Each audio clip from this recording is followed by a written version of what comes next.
You know what got me into this thing in the first place is as a paintball player and an enthusiast and somebody who just loved playing all the time. At all the stores I went to, I never saw what I wanted as a player. Extreme Velocity was actually started by somebody else whose name was Carl. I helped him get the business up and going in the early days.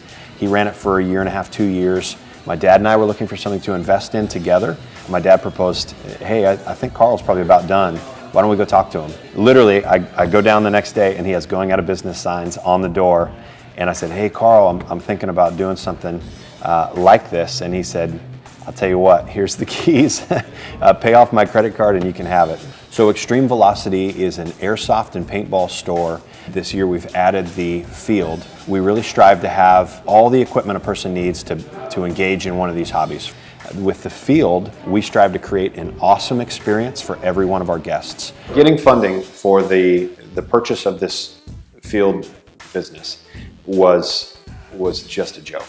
Every bank I talked to, most of them ran as soon as they heard the word retail.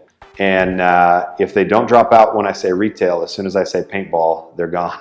And I found Funding Circle on a Google search and started looking at the website, and it seemed like this might be a good fit. Peppered them with tons and tons of questions, and everything seemed to make sense, and they took the time with me and explained everything. And then this is probably not something people often say, but it was too fast.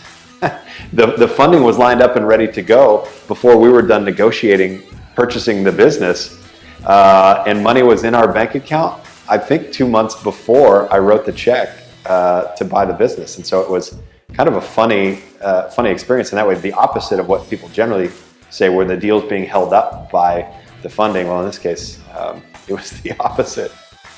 In Eugene, people travel from all over to see us. And every summer, we have seen a couple of people who do a paintball road trip, and they have made our shop one of the stops on their paintball road trip.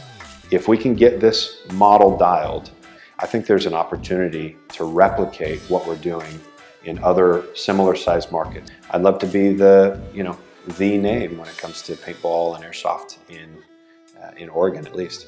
I'm Brian Bradley, and I was made to do more.